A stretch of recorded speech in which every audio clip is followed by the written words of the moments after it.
Welcome to the Catholic Kiwi Podcast. In these episodes, we're going to be exploring interesting stories about faith, mission, and ministry from interesting Catholics, both those who live here and those who are visitors to these shores. We hope you'll find some inspiration and encouragement from these stories as you go about living your everyday faith as a Catholic in Aotearoa, New Zealand. Thanks for tuning in.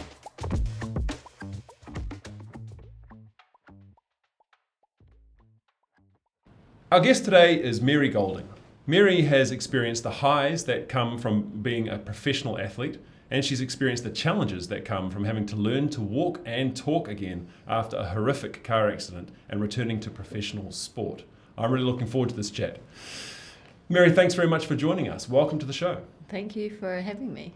I'm really keen to start by learning a little bit more about you. I know you come from a big Catholic family, as do I. I mean, big is always relative, I guess, but you with a lot of siblings. Talk to me a little bit about your childhood growing up in a big Catholic family. I mean, honestly, when I think about my childhood, I love it. I'd love to go back. I constantly say I had the best childhood any kid could ask for. It was awesome because it was outdoors. A lot of outdoor things. It was awesome because there was always someone to play with. Having, a big family naturally meant that you had older siblings. For me, as being one of the younger ones, right. They might take, charge and have some sort of sport going on. And there were always, games that you'd make up as a family that were your favourites. And just having that to be able to do, I don't feel like we were in the house much. Right. It was always just like, get outside. Like if we were inside, it was normally around dinner. And then again, we were playing a game that Mum was not too happy with. It was always the one with the tennis ball, playing like mini soccer. And inside? Yeah, and Mum would always be like, not inside. So then they ended up having like a little playroom. So we'd get kicked out to the playroom, and that was where we were allowed to sort of, do whatever. There was nothing breakable in there that Mum cared about.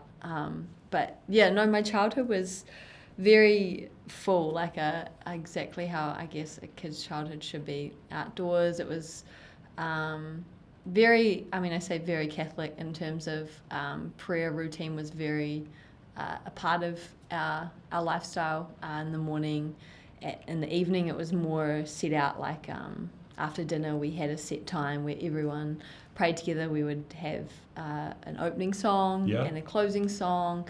And the amount of songs I know off by heart because of those days, and then that would mix the in between would mix between a reading, maybe something we learnt at school, or however Mum or Dad structured it. Sometimes Mum would take it, sometimes Dad would. Dad was obsessed with litanies. Litanies of the saints.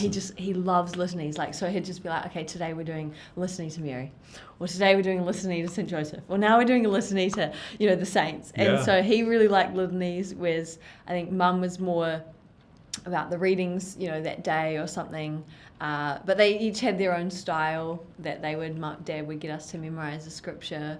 It would change up, but it was always every evening, and then in the mornings there would always be a few different like sort of song things you'd sing on your way to school or before school. And it was sort of just integrated into our life. Sunday Mass. Was it a challenge getting everyone to get in the car to go to Mass on Sunday, or was everyone like, oh, I can't wait, here we go? No, there was a huge challenge. I think the funniest is the constant every week, just the same conversation of like, we're going to be late. And then it wasn't until it would have been like 15 years that Mum finally got in her head that she's like, I'm going in another car and I'm leaving in 5 minutes. Yeah. And then it was genius because then the people that were on time would go with Mum, and then the people who were late would go with Dad. I love the fact that you had song in there as well. I mean, I think that's great. Did you ever, when you had friends coming over, did that interrupt, or did they have to take part in prayers as well? No, they would partake in it. I think I would always look forward to it because it was something that I actually kind of liked to share, because I liked prayer time as a family. But I also, there was something that I just thought, I don't know, as a kid I just liked when my friends would come over and join. I think Dad loved saying grace and waiting until the visitor had a bite of food and just looked at them. And we were always very uncomfortable about it. And we were like, Dad, that's so mean. Yeah, that's great though. I love it. But Dad would love that. But yeah, I think it was just so normal that everyone knew. I mean, my friends now to this day, even the ones that, like don't practice or just know that, oh yeah, I remember going to your house and singing a song or like doing prayers. One of them would come to church with me on Sunday when she came over for a play date. Another told me that she remembers the altar and she just remembers being like, whoa, it's like a full-on church altar in your house. I love it. And so then as you got a little bit older, you played sport as a teenager, as obviously many Kiwis do, but maybe something a little bit different about you in terms of how you would play sport. What do you think it was that helped you sort of excel at sport? Honestly, I think we played sport I tried to play sport since I could walk. And I think it was, again, being outdoors a lot, having older siblings that played sport, having parents that were sporty. My dad got us into sport very early. I'm pretty sure there'll be videos of me holding a bat or a tennis racket when I was 3. Like at any time to throw a ball or anything, we were outside. So I think it was kind of like, as a kid, expected it. I didn't know anything else. It was like, sport, yes, we love sport.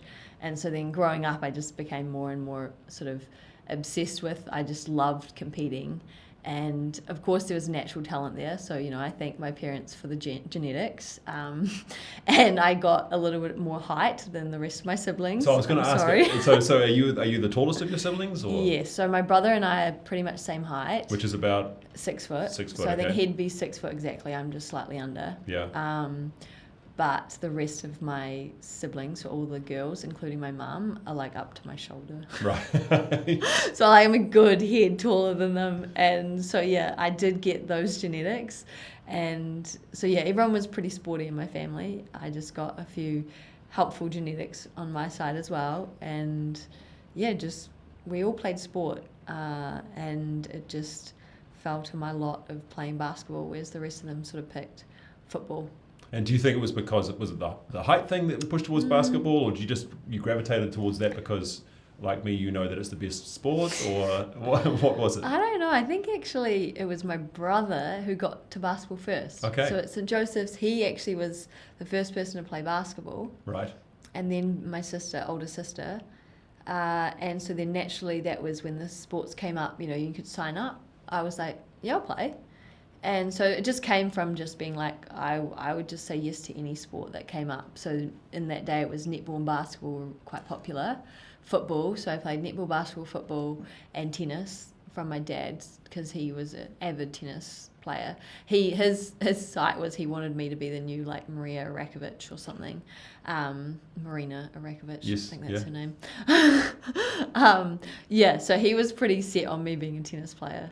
But I just sort of played netball, basketball and football and just kept playing sport as I grew up. And then as you grew up, I mean, even though we're quite far away from the US, it was I think a community college in Wyoming that found you, discovered you. How did that happen? Yeah, even that was crazy in terms of I remember it coming up, one coach was like, oh, you should go to America.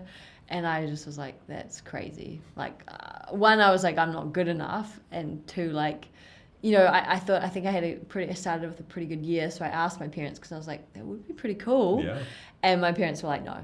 And so when it's a no where it's like, oh, I could push for this one. Yep. Or it's a no and you're like, okay, I'll shut up. It was one of those no's. So I was like, okay, all right. It's not for me. And so I did my last year and played and had a really good year and loved basketball. And then another coach was the one that approached me and said like, oh, like, so are you going to go to college? And I was like, I mean, good luck. And he's like, what do you mean? And I was like, well, good luck talking to my parents. Yeah, like, right. They've already said no. They gave me a no. Yeah, like, and I remember just being like, I'd love to. That would be a dream, but I don't think so. And so then they had a conversation and went out for coffee with mum and dad, and I was there and sort of talked about how it would look and things. And mum and dad just saw my reaction and how excited I was and how much I wanted to go. And so they said yes, and I remember I still just remember everything so like vividly because it was so exciting. And I asked them later, I was like, why did you say yes? And mum was like, it was impossible to say no. Like if you looked at your face, I was already in Otago University at that point. Right. I'd already gotten into Canterbury as well. I'd gotten into a really good hall. I think it was Orana at Otago, and I'd gotten into a really good hall at Canterbury. So I'd already gotten in. I then cancelled Canterbury and was like, I'll go to, Otago. I'll do, I think I was in the pre-med course, right. So I had everything lined up, and I was like, I'll go, but I never was excited about it. Like I was actually quite, nervous, and I wasn't really that, and mum and dad knew it, because, it would come up at dinner table, and I'd just be like, I'll go to Otago, but then as soon as this came up, it was just like my eyes lit up, and I just was just like, this is epic, and I wasn't nervous. Like I was nervous to travel 6 hours and live in the same country, but I was not nervous to go across the whole world and live in another country and not know anyone. I don't know. It was the weirdest thing, but mum and dad were just like, we have to let it go.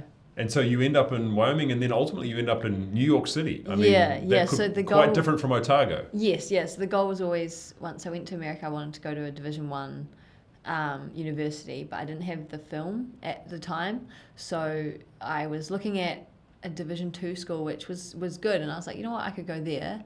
But ended up talking to some people, and they said, if you go to JUCO, you can get picked up by Division 1 schools. So sometimes you stay there for 2 years, sometimes you can even just stay for 1. So it was kind of like my idea that, okay, I'll stay for 2 years and then get picked up and, transfer to a Division 1 school. I just had a really great year, so I managed to get picked up after my first year, and then made sort of the transfer to New York, of all places, sort of chalk and cheese, to Wyoming and New York. Yeah. And I mean, being at university, I think anywhere in the world, it can be a bit of an interesting time, a bit of a challenging time sometimes for your faith. Mm-hmm. What was it like for you being in New York, and what was it like for you and your faith? I'm grateful for growing up the way I grew up, and sort of how the faith was instilled in me and how it was growing. I went to different camps in New Zealand, which I, will always be grateful for, like a Jam Camp, Revolution Camp, Antioch. I ended up becoming a leader and helping out at some of those camps, and I think that really helped to just sort of have that foundation. And the faith was part of my story and my life, that when I left, it wasn't like, oh, I'm out of my parents' control, I don't have to go to church. It was like, no, I choose this, and this is my faith. It's not my parents' faith. And I wanted it, and I believed it, and I loved it. And so going over, it was challenging in Wyoming, because it wasn't a Catholic school. And, I hadn't been in a Catholic high school, so it wasn't that different, like in terms of, it's not like I've been in a sort of niche and I'm like, whoa, people don't have faith. It was more that it's a new place, and sort of establishing like, this is me, and being strong in it. And then, there was a lot of things that went on. It was a tough year for me. And then there were times that, there were some girls that were like, oh, she pretends to be this, holy person going to church or things. But at the end of the day, it was kind of like, well, I've got to prove just in the way I live. Like, it's not through your words. I'm not, and at the end of the day, it was, I think that spoke true. So then when I transferred to Fordham, it actually was a bit easier, because it was a Jesuit university. Right. And this was part of the reason why I actually committed there. I went for a visit and just fell in love with the school. I fell in love with the coaching staff, and ultimately the university, the beauty of it, but the fact that that God was very present. It might not have been, like, it still was, not everyone there was, Catholic or anything, but just the fact that it was available. And if you wanted to seek it out, you would find it. Right. And so there was a gorgeous church, and not just a chapel, it was a church on campus.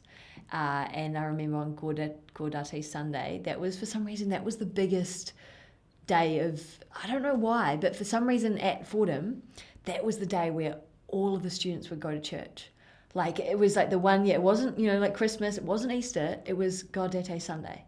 And they would all go, and it would be packed out, and I remember most of my team would go, and normally maybe only 2 other girls would go every Sunday with me, but like my whole team would go on Gaudete Sunday. And it was really cool, but like the fact is that it was just, I know I could feel that was there if I wanted to seek it out. So those that weren't there for, wanting to deepen their faith, no problem, it wasn't shoved in your face.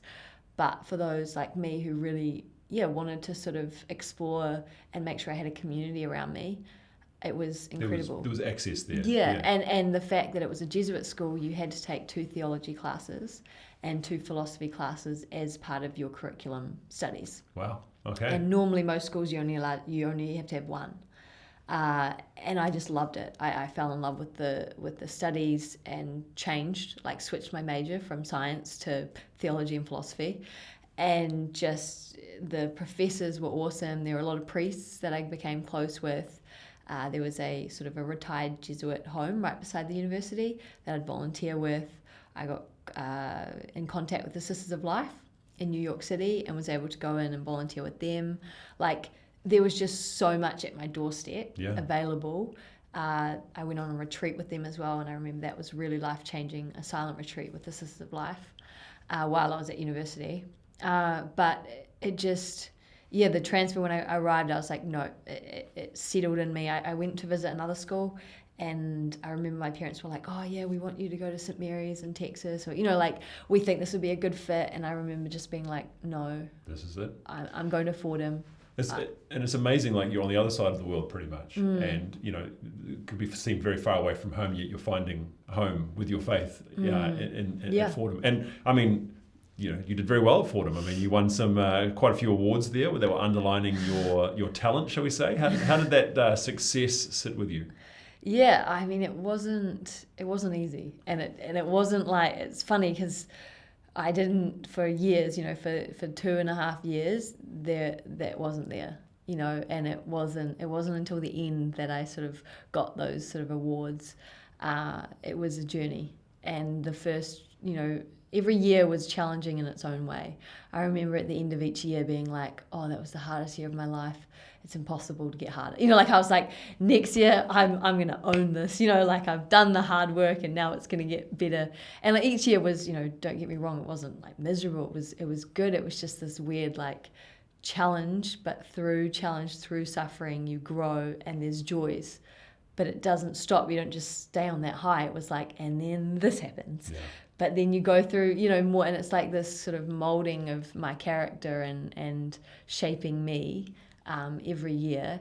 And I couldn't have gone through all of that in 1 year. It was like God knew I can only put this much on her this year, and then that will help her and grow so that she can handle this next year. And then it will help her, grow, and then she can handle this, and it's like that's sort of what happened. And basketball wasn't always my passion. I ended up having a fallout with basketball and ended up literally saying to my sports psychologist, I hate basketball. Wow. It got to the point where I was like, I hate it. I was at that point, which felt like rock bottom, and it was tough. There were a lot of things going on, being away from home, a lot of different challenges, but I've got this, I'd say it's a gift from God, this persistence of not giving up. And even when things are tough, I remember my parents, even like I got some calls and they're kind of like, are you going to come home kind of thing, seeing me going through that and not being able to help me. I think that really was tough for my parents, to not be able to do anything, not even physical comfort, absolutely nothing. And I'm very much in a dark space sort of thing. And they're kind of like, come home, like then we can solve it, or, it would be good. And it was just like, no, I'm going to go through this. I'm going to, like get to the end. And I think the biggest thing that got me through it was my faith. I didn't know what it looked like, the end. I didn't know how I would get there, but I just knew that I would. And I knew that like whatever it was, God's got this plan. I don't know what like right now it seems pretty stink, or I don't, like I'm struggling, but I know that God can turn that into good. So whatever suffering I'm going through now, I can almost guarantee that I'm going to have this big joy that will make my suffering look minuscule, sort of thing. So it was just like this hope and this trust of like, I just got to get through this, and it'll be okay. Amazing, because after college you did come home. You came to New Zealand, but also, and you say played professional basketball here, and also in Australia and in Sweden as well. Yeah. I mean, what was life like that? Yeah, well, I think that was the cool thing, was that through the lows there was highs, and then it really peaked. It was like it slowly got higher and higher, and then right at the end of my Fordham time, we won the championship. And, I was most outstanding player, which was just an accolade that I never even had on my to-do list or I could do it list. It was just, it was very humbling, and I was like, whoa. And then they had this end of year awards for all the sports at Fordham, and I got the most outstanding female athlete. Wow. Out of all the teams. Out of all the sports. Yeah, and that was just mind-blowing, because I wasn't the leading scorer in my team. I wasn't the star of the show, and I think that was what was crazy, was I was like, wow. And yet they valued what I did do, and it was like I reached this high, and then I got approached and it was like, you could go pro. And I was like, what? Like, that wasn't, again, even like, I was like, that's like a dream. That's something that I would make up in my dreams and not tell anyone because it's silly. But so then for that, I was like, wow, that'd be amazing. But I had this sort of thing saying, I think it was maybe a little bit of fear of like, is this just for my own glory? Am I doing this just for these accolades and to feel good about myself?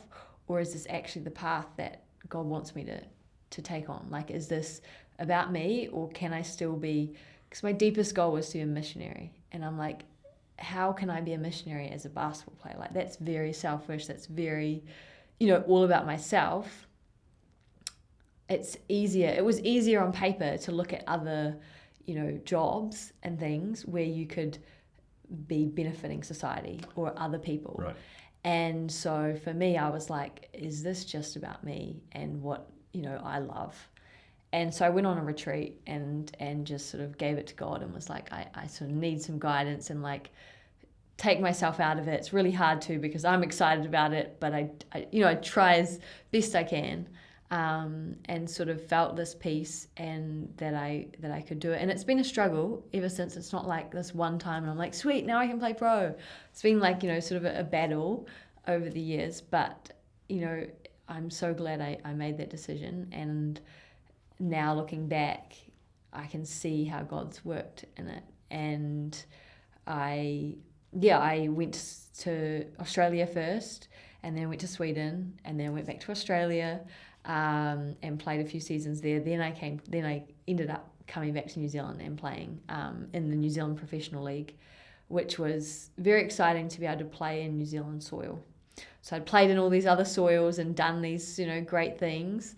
And I'd played for New Zealand during that time. But again, I played for New Zealand in, I believe that was in Taiwan and Japan. So again, not overseas, and so to come back to home soil, that was pretty cool to be able to be like, I've done all these things, but now I'm actually able to play in New Zealand.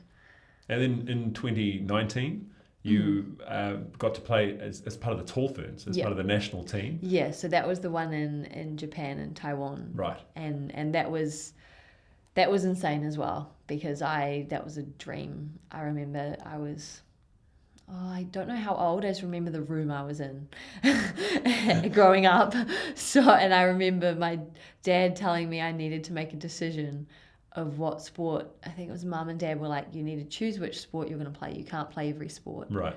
And what is your goal? And my goal was to play for New Zealand. And so at that time I thought it was for netball. And I was like, okay, I'm going to be a silver fern. And then as the years progressed and things, then I dropped netball and I went to basketball, and the goal changed to being a tall fern, but I never was sure about it. I didn't know I'd get there. And I wasn't in the mix. No one knew my name. So I was like, maybe it'll never happen. And so it was that big break after college that I got the trial. And I thought that was sort of my peak. I thought that was where it was like, this is amazing, like playing for New Zealand. I remember I was more of a bench warmer, of course, first sort of season, but I was just happy to be there. Yeah. And I thought, well, I can always work my way up. And so that's what I did, that was my goal. Amazing. And then, I mean, one of your other dreams was to play in the Olympics, I guess, to keep building up towards that. And you were building towards that in 2023. And then things took a different, shall we say, well, actually nearly a tragic turn. Yeah. Can you tell us a little bit about what happened there? So I remember I played for New Zealand in 2021 in Jordan, and that was sort of when I felt like I was sort of hitting my peak. I was getting into my stride. I started in the tall ferns, and that was... Not a bench warmer anymore. No, not a bench warmer, and that was huge for me. Yeah. And that was just a really great tournament, and I was feeling good, and I was like coming back to New Zealand soil, playing in the league. I was like, Olympics is in 2 years. I can make that happen. And so then I snapped my Achilles down in Queenstown, and it was 9 months until the next New Zealand tall fern trial, which was for the Europe Tour and the Asia Cup, which is Olympic qualifiers. Right. So if I wanted to play in the Olympics, which was my goal, I needed to make that team. You had 9 months to heal your Achilles. Yes. And so I snapped it, and I was like, my career might be ended. Because typically Achilles injuries, they say, it's career ending or you don't really return the same. So I had to face that, and I was like, I remember it was tough, but again, I think my faith was everything, and it was a really good time for me to give it back to God. He had given me so much in it, but it was kind of like just a little check of like, okay, am I actually holding on to this too much? Can I actually release this and then re-gift it? And then, if it's meant to be, you'll give it back, sort of thing. And so I was like, if it's meant to be, I'll play again. If not, so be it, but I'm going to do everything I can to get back. So I worked the hardest I've ever worked at getting back. And in 6.5 months, I played my first basketball game. 6.5 months after snapping your Achilles. Yeah. And that's amazing. It was I thought it was a miracle. And in my head, I was like, this is why I'm playing basketball, because this I can tell people about this. This is incredible. God has been so good to me. And so I started playing, and I was getting ready for that 9 months trial. So at 9 months, I got that trial and I made the team. Wow. And I remember at the trial, like when I found out I made it, and I remember I wrote in my diary, and I just was like, thank you, God. Like, all of that hard work, it was tough. And to get back there, I was like, it was worth it, but I give it back to you. And I'm like, thank you. Thank you so much, but I want to give this to you and let me be a witness. Help me to, through my basketball, to somehow spread you. I don't know how that looked. I don't know what that was going to be, but I just said that because I was like, I feel like maybe it's something about talking about this recovery and coming back from this major injury to then, make the New Zealand team again. I just felt like that's got to be what that's got to be. Yeah, there it is. Yeah. And so I put it on paper, and then 2 days later, I got hit by a car. And I was driving to the gym again to work out, and then going to a basketball game later that morning, and it was a complete accident. I was just driving straight in a suburban town, like a 50k road. The lady who's okay, and I've since seen her and given her a hug and forgiven her, so she's okay. Good. But has since, so she didn't see me and turned at a giveaway and caused the collision, which ended up being almost life, it was life-threatening. I should have, everyone at the scene said that I wouldn't survive. Wow. So the first responders, the firemen, the police, the paramedics, all of them I've since, talked to and visited and thanked, said that we didn't think you'd live. when they dragged me from my car, which my car didn't have airbags. It was a 1996 Nissan, so I will never drive a little without airbags again. Yep. It's a note to self, but so not the greatest car to be driving, but the responders came, they dragged me out of the car, and it was not a pretty sight, and they were amazing, doing sort of pretty much saving my life. Put the incubation tube in as soon as the ambulance arrived. I think they said it was like a 2 minutes the ambulance was there. Like, it was such a quick response, which I'm so grateful for. And so the paramedics were there, and the other lady was conscious. I think she might have broken her wrist and had an injury on her leg, but I was unconscious and slumped over the wheel. So they dragged me out, put me on a stretcher, and I'm pretty sure I actually was reading up on the pages and pages of the medical report, but they put the induced a coma in the back of the ambulance. So they were able to give me, all the different sort of medications to just then and there sort of just try and shut down my body because of the injury. So it was mainly a traumatic brain injury. On the Glasgow scale, it was a 6. So it's from 3 to 15 is how they assess it. So it was a very extreme, traumatic brain injury.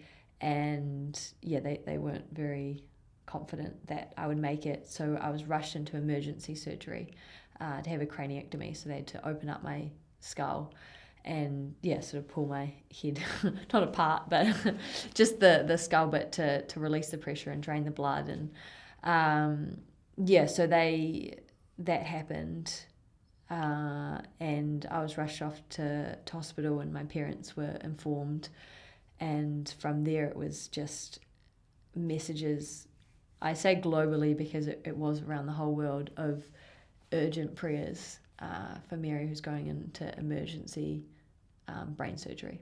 Which you only would have obviously heard about, thank God, when you came out of your coma. What was it like hearing, because you came from a pretty prominent Catholic family, and to know that there were people praying for you and praying for your recovery? What was it like to hear that? I honestly cried. It was really emotional. I couldn't fathom just how many people, like, first of all, that it wasn't, like look at me, like people care about me, but it was just like that people, prayed for me, but the power of prayer and the intense, amazing community of faith that, you've got your own community, which is amazing, but then they reach out to, who they know, who then reach out to who they know, who then, have a community of, the sisters, the Beatitudes reach out to their, other houses in different countries, anyone that has an affiliation with another, the Sisters of Life, the Sisters of Mercy, the, Dominicans, there's so many different branches in terms of organizations and houses around the world. And they just, with a flick of an email, can let them know, hey, can we please pray for this person? Blah, blah, blah, all around the whole world. I say blah, blah, blah. And so to this day, I have people, talking about, it's really quite cool hearing about things overseas where, there was a pilgrimage and the tour guide had said, we're praying for, at this site, we're just saying a prayer for a girl in New Zealand who's just, talking about the situation. There were 2 Kiwis on the trip, and they were just at the end, hey, by chance, what was the name, who is this?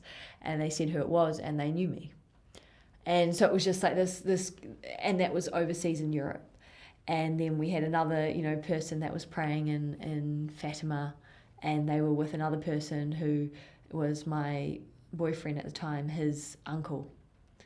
And so it would, and they're both, sort of praying for the same thing. But it was just, it's crazy how small the world can be when it comes and bands together in faith. And it was hundreds, millions of prayers that were said, and so many people, not even just in the faith community, like Catholic faith, but other denominations.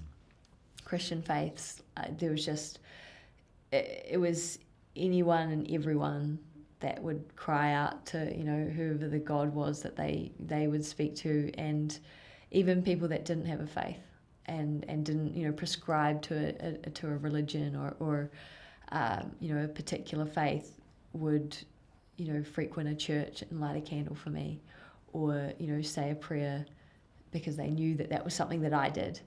And that was, it was impactful enough that they were like, what would Mary appreciate? What would she do? And one of my teammates went into a church on Sunday because she was like, Mary, if Mary was here, like, she would go to church on Sunday. And she'd just gone for a walk, and this was a time where I think I was still in a coma, and so they didn't know what would happen, and so this was the team that I'd made, and so they'd flown over to Europe, and they were just having to play these games but not know what was going on, and she said that she just went into the church and they were singing, and she just sat there and she was like, it was really quite like nice, like it was just peaceful, and she ended up getting, this was actually a very amazing like God moment. She got a person came over with like a prayer card. Yes, yeah. And like sometimes they can be quite persistent. She was just like, no, I'm just sort of sitting there, and she was just like, no, and so then she was like, okay, and then it was in I think they were in Serbia or Czech Republic or something like that the language she didn't know. Right. And so she used Google Translate, so she left the church, and it was, and I actually have it, she gave it to me, so I actually have it now, but it was a prayer for those in motor vehicles for protection. You're kidding. And safe driving. No.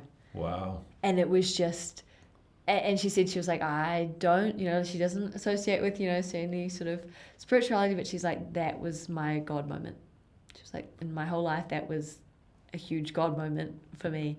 And she kept it, and so then ended up giving it to me like a year later when, we caught up. And it was just something like that, which was so impactful. And I don't see it as a coincidence, it's a God incidence, like. You've got to coin that if you haven't already. What I love about that is the fact that you had the local and the global church. You had everyone here. I'm pretty sure I actually remember it coming up in the Presbyterian session at a mass I was at once because there was quite a lot of publicity and things as well. And you defied a lot of expectations, shall we say, in terms of your rehab and your recovery. But it wasn't exactly straightforward to get from that situation to the incredible person sitting in front of me to here. Can you talk a little bit about what happened just a few months after that nearly fatal accident? Well, I mean, it's hard to brush over that. It was a very traumatic time, but at the end of the day, it was a miracle. Like, I will never waver from that because it was a miracle. I, first of all, shouldn't have survived. Second of all, when they said that she'll live, she'll be a vegetable. That's the bottom line. There's no getting away from that. However she's a vegetable, but there will be some kind of vegetative state. There'll be she's had a traumatic brain injury, which when you've had a traumatic brain injury, your brain is affected. There's all of these different symptoms, everything, laid out. These are facts, that happen when your head gets hit this hard. And so for me to make this recovery is a miracle. And to come out of it and to be so functioning cognitively, and the doctors were just stunned, first of all. They didn't know. I was literally an enigma. They didn't know. It was just this, they couldn't put their finger, they were just at a loss for words, and my recovery just kept getting better. It wasn't like I woke up as I am now. And sure. It wasn't like I was like, hey guys, just had a good nap, woken up 12 days later now, but it was still a journey, but it was just, that progress was 100 times faster than, someone that would have gone through, that went through what I went through. And it was just accelerated. And, it was still tough, But I think, part of it, I'm grateful for how I'm made and how God has made me, because how he's made me is persistent, stubborn, goal-orientated, hardworking, relentless. If I didn't have those things, maybe my recovery wouldn't have looked the same. That doesn't stop it from being a miracle. I still am, it's a miracle that I'm able to be like this. But the way that God made me is, I think he works with that, and that just sort of even more propelled my recovery. And so, the months felt like years for me. They felt, to learn how to walk again felt like years. And then to be able to run, and I had other injuries, so I'd broken my femur, I'd damaged my C5, so I couldn't actually lift my arm, and It was my shooting arm. And and then of course I had the brain injury, and I couldn't eat, so I had to slowly, couldn't talk either, so I had to get my voice back, start to eat. You really again. had to relearn all of this. Yeah, so everything, I'd explain it as being a child in an adult's body. Right. Like I was being, having to be fed, and then I was fed through a tube, kind of like, if you're breastfeeding, I was getting fed through a tube, and it was just like everything was accelerated. But it was the weirdest thing. I was dependent on people, and I was so tired. I had to sleep just like a newborn. I had to sleep hours and hours, but very quickly that changed, and I was just improving rapidly. And they said I'd never play basketball again. And, and my life looked like it really was like everything had been taken from me. And I can see how blessed I was in terms of not going into that spiral of depression, and because that would have been a very real and normal for sure reaction. But all I can say is it was a grace. And I remember, because I was talking to God, and I knew it was this grace that I'd received, that I didn't feel that, and I just was grateful. I was thankful to be alive. I can breathe on my own. I don't need a tube down my mouth anymore. When I could eat again, I was like, I'll never take food for granted. When I could walk again, when I could, just the little things, I was like, had so much to be grateful for. That took over my life. Instead of thinking about, I can't play basketball, might never be able to play basketball again. I can't teach, might never be able to teach again. I can't, do this, I can't do that. I'm, completely reliant on, my family and all these things. It was just like, no, we were focusing on the good things and the things I could do. So it was a constant, like, in my head, what can I do today? Not what can't I. I didn't focus on the can't. That was not even, I didn't even entertain that. It was, what can I do? And so every day was just, what can I do? And I had to be nice to myself, because some days I could do lots, and then other days it felt like I sucked, because I was like, but I could do this yesterday. Why can't I do it today? Yeah. And it was just like, or maybe I was really tired and I pushed myself too much, and it was like, oh, done it. Like, I was doing so well. I was making so much progress. But it was just that sort of still getting better, but learning how to navigate it and how to live with a brain injury, because they were saying you're gonna have this for the rest of your life. So having to sort of be like, okay, this is where I'm at right now. I'm working towards hopefully where I'll get to, but I also have to accept that this is where I am right now. And so it was just like every stage had to be a stage of acceptance, because I look at it now and I'm like, oh, I'm here, I'm great, now I'm like this. But a year ago, I didn't know I was going to be like this. A year and a half ago, I didn't know that. I hoped. And, everyone had that, prayer of a full recovery, but you don't actually know. No. So it was like, instead of pining after what you wish for, it was like, I'm going to work towards that, but I'm happy for right now. So what can I do now that I can celebrate? And, what is the good things in my life now, while also still trying to get better? It's, like what everyone's doing in life, you're accepting yourself for who you are. We're sinners, we fail, we make mistakes, but you're always still trying to get better. You're always trying to, be better than you were yesterday. And I think it was kind of like that, of just every day sort of having to accept, okay, what's my normal today? and then looking at it month and month and being like, wow, I've come so far. And then sort of 9 months later, I was having conversations of playing basketball again. Amazing. And it hadn't even been a year. And for me, that was just like, oh my gosh, this is like full circle. To come back, to be able to play again. And I definitely pushed myself insanely a lot, you know. And I wouldn't recommend this for anyone that's listening. But do I regret it? No. And so in 10 and a half months, again, I played my first semi-professional basketball game after the accident. So I was being paid to play basketball again. Less than a year after. Yeah. Incredibly, I mean, what you're sort of talking through, it's an incredibly traumatic injury set. Yeah. Less than a year later. And you know, I thank the team as well, because they knew I was still recovering. I wasn't 100% at 10 and a half months, but they were willing to be that springboard to try and get me back. However, you know, that whatever percentage I was at, they wanted to help me. And they also had faith that I would be able to help the team. It wasn't like I was a pity case where it's like, right. Oh yes, we're signing you and we've got all this money, so we're going to pay you and you're just going to sit on the sideline and clap. You know, it was like, no, they wanted me to play and help the team, but they also weren't going to put unreasonable expectations on me where, you know, I still was napping. So I'd train, but I'd nap during the day. I couldn't go into social gatherings because I, you know, had earplugs because high stimulation, noise, not good, you know. And even for the games, I had earplugs. And I was going to say, we've got a high stimulation environment playing basketball. Very much professional. So. And so those were like, I really had to look after myself.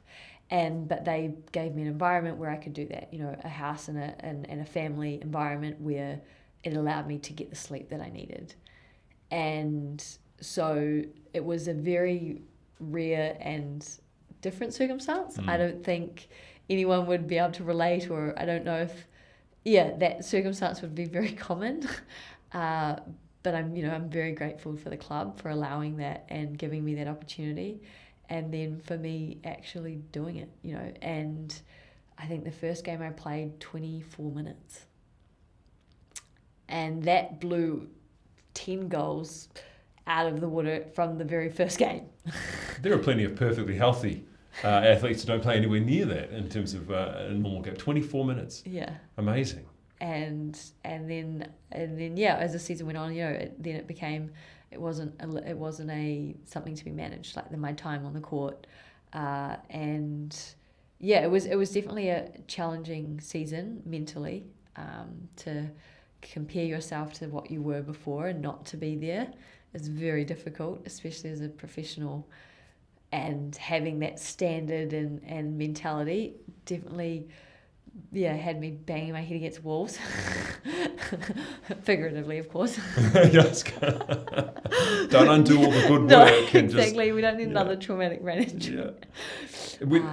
As you went through, and subsequently you've obviously been in a lot of interviews and things like that, and you've been outspoken about your faith, which has been incredible, I'm sure, for other Catholics to sort of hear. But how easy or hard was that for you? Yeah, I think we go back full circle to, you know, talking about my childhood. I think I'm grateful for how it was that I was grown up, and that even like Grace, I think for a while when I was younger, it was like saying it like, you know, in front of, you know, but the more you did it, the better you got it. And then being integrated into a non-Catholic high school was a great thing for me, because then everyone knew that was something about me. You know, I didn't need to proclaim it from the top of the rooftops, but I was proud and I wouldn't, you know, deny it. And so on Sundays, if people were like, oh, like, do you want to hang out on Sunday? I was like, yep. They're like, you know, in the morning I was like, no, sorry, I've got church. Or like, yeah, as long as it's after church. So everyone knew it. And by me, I think over my life, I've always I've been proud of it. Like it, and it's still hard. Like you can be proud of something and still be like, I'm about to get sort of, you know, like a bit of flack. And I experienced that in my basketball teams before, you know. On Sundays, if there's a shoot around and we've got a game and I'm like, I have to go to church. And then it's like this awkward, like the coach is like, and I'm like, I told you this when I signed. Right. And so then the coach lets me go, but then the teammates are kind of like, where's she gone? How come she's playing and she didn't come to shoot around. Yeah, right. And then there's a bit of dynamic there. Or there's even just they find out, I remember in a new team, they've you're chatting and you're having a good time, and then all of a sudden they find out that I'm a Catholic, and they're like, and all of a sudden you're not part of some conversations, and there's all of a sudden you've got all this baggage that they've put on you that you've never, I've never said that that's what I believed, or that's what that I'm going to judge you for that, but it just is part of, like as soon as they find out. So because I've seen movies, and so therefore, and maybe they've had an experience themselves. Maybe it's been a really, and in some cases people have shared that, and I do, I feel for them, because I'm like, that does shape you, and if you have had a bad experience, absolutely, but just unfortunately it comes a lot, but as a Catholic, and I've had to face that throughout my, especially in basketball.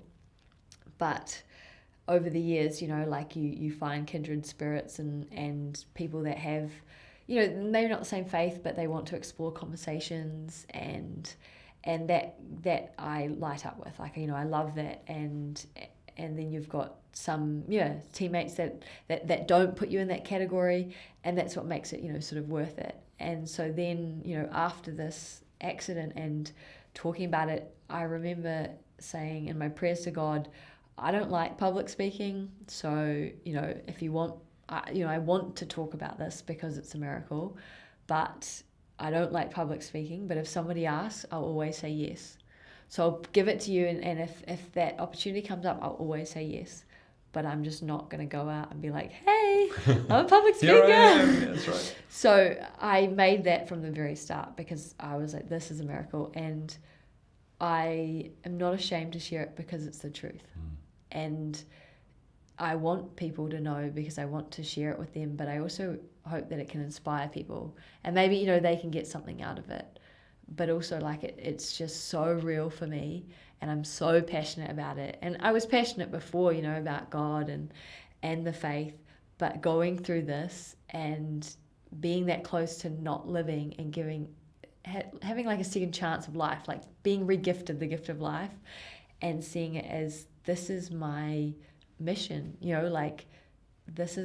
this has been incredible for me to keep this to myself. Is when the gospel about the talents, parable of the talents, and keeping it, or hiding your light under a bushel. Yep.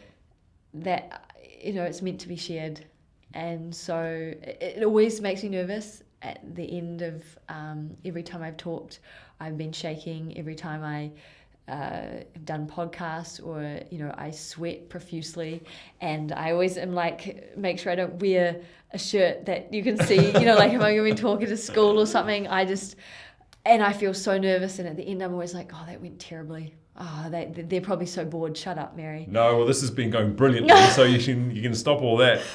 But it's just, it does have that, it's tough. Yeah. But I know it, and I believe that I want to share it, and then afterwards I'm really glad I did. So I just keep trusting, and I'm like, you know what, it's people, I don't want to rely on other people's affirmation, but it does help. I'm not going to lie. And when people are like, I found it inspiring, and when people are touched by my story, it gives me that extra oomph of yes, I need to share this. I want to share this, even if it's just one person out of 500, that one person's, soul or, life is important. The same way, that my one life, people felt like it was important to pray for so that I could live. Absolutely. Amazing. And, I see you sort of, you're playing with your ring there. I see you're getting married pretty soon. Yes. Yeah. I'm absolutely excited. I couldn't be more excited. Another blessing. I just feel like I'm getting spoiled at this point. And the plans are going well, everything. I mean, compared to everything you've been through, planning a wedding is going to be a walk in the park. Yeah, right. I'm like, what could go wrong? No, everything's going really well. It's been, again, lots of learning, ups and downs, but we've grown so much closer during the engagement time. And we couldn't be more excited to say the vows and really, I think we've grown in our understanding and the beauty what marriage is and the covenant, and we're just so excited and really want to just dive into it. And we're not oblivious and think that it's going to be all unicorns and daisies and rainbows, but we're like, we want to do it together, and with God on our side, like with both of us have a strong faith.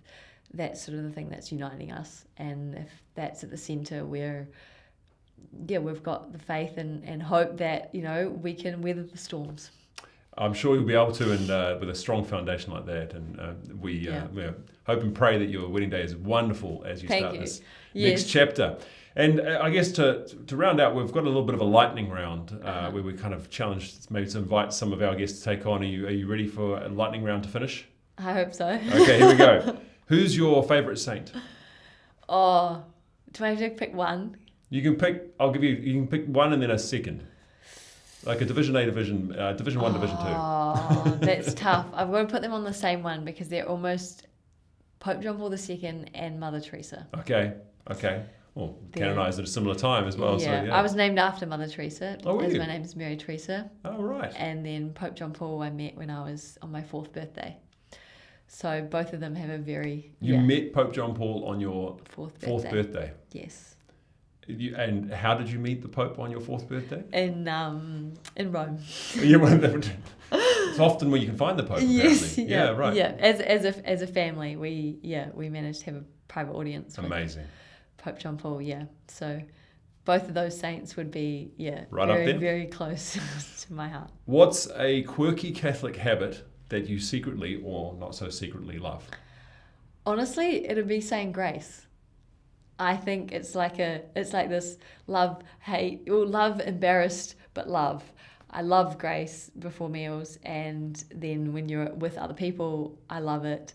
And then when you're in public, It's like this embarrassing, but like, no, but I am going to do it. And then it's kind of like, and I'm just going to close my eyes. Did you have, is like a favourite, is like a standard grace, or do you just change it each time? Do the family have a grace?